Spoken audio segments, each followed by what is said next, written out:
Hello, Job Doer here. And today's Job Doer's Guide to Tools, we're talking about this here, the adjustable wrench. This one here is actually called a super adjustable, in the USA, a 6-inch wrench. And it comes in different sizes, so that's a 6-inch. We've got a 10-inch here. They actually do an 8-inch. And look at this here. I got a little baby 4-inch. This one particularly is made by Crescent. Sometimes these are also called Crescent wrenches. And I don't think they invented them, but maybe they did. Maybe the guy that worked for them did. Not too sure. But the other thing these could be called is a spanner, adjustable spanner. But since I'm not European, we don't call them spanners here. And one thing I want to show here on this particular one here, if I can show it in real close, is that actually shows measurements, 0 to a ½ inch, and it looks like maybe it can go a little bit past ½ inch. But the way these work is you have this little spinning thing here, thumb screw, and basically that. Tighten it, loosen it, to get it the size of the nut or bolt that you need. In this case, we have a little setup here of a bolt with a nut, and so you just slap it on here and snug it down. And in reality, for this size of a nut, this is fine right here. All right, some might want it actually more locked in down here to get the most strength. And this particular one has an arrow to show you which way to swing it. So like this. If you need to go the other way, simply turn over. Pop, pop. Now, anyone that has ever used these knows that you can also do them backwards usually. It's just that this little arm here, jaw, might be a little bit looser. So you don't have as much strength going this way as you would do this way. But, right size tool for right size project. This little guy here can get on this nut just fine. And this is, let's see, probably a 7/16 nut maybe? Not too sure. Same thing with the bolt side. And the measurement size, so like I said, 10, 6. And what that means is basically a measurement from the very tip up here down to the end of the handle.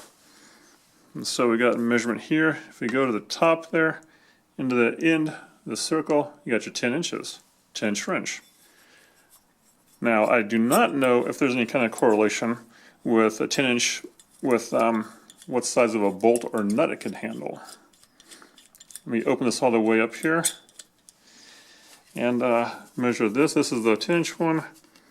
And so it could probably do about, let's see, 1 7/8, right? This little guy here, little 4-inch. This guy can only go, let's see, 5/8? 5/8 about. And then this one here, this one for a 6-inch adjustable can do not much more than the other one, about 3/4. And trying to think here. 2, 3. I'm missing an 8, and I believe there's probably 12. But one thing I want to show on this one here. This is interesting. This is an JHW Williams. No, it's J.H. Williams. If I can read right, a little bit dirty here. And I've not seen this before. When I first got this thing, found it, I was like trying to turn. I'm like, man, it's hard to turn. It must be gummed up or something. But guess what? If you have this one here, I've only seen it on this one, there's this little peg here coming out. If you push that in, look at that, it pops out from this side here, right? And now, it's smooth to turn. Get that. So basically, you dial it in on what you're working with here, snug it up or so, right? And then you push this plunger in, boom. That locks the spindle, and so don't move, right? And yeah, you do something like that where it's not adjustable anymore. So back it off, do it a little bit. All right, lock it in, boom. Anyways, that I've never seen before except for on this particular brand, and that's neat. Sizes, I know they come in various sizes, but the biggest one I got is right here. You see that? That's massive. This right here is an 18-incher for, once again, tip to the bottom of the circle. And so an 18-incher one, hefty. This can do a massive, 2 1/8 inch maybe, nut or bolt. That's some pretty big nuts. And, or bolts. And that's the biggest one I have, and I don't think I've ever had to use this yet. But in Apocalypse, this here, kind of doubles a good kind of club, except for, probably slip off the hand here. And that's why some you'll find have coatings like this. Some have even more of a padding coating, or a grip thing to them. And I don't know, adjustable wrenches or spanners. Now the pros on this, or why you might want at least a few of these, is that they can adjust from anything standard, metric, and then go little small ones to bigger ones, like you've already seen.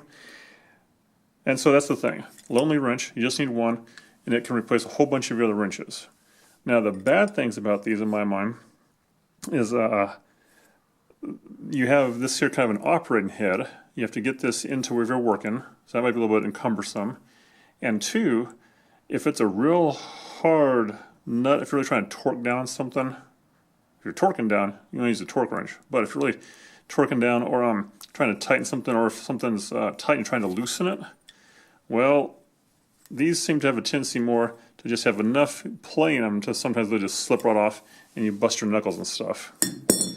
So, if you have any questions or comments on these types of adjustable wrenches, let me know in the comments down below. And if you have a tool that you're wondering about, or would like me to kind of showcase on this little sub-channel of mine, let me know also in the comments below. Now, to some people, this is pretty basic, but maybe someone's learned something, especially like this little lock and spindle. Anybody knew about that before? I bet H.J. Williams did, but I digress. So, thanks for watching.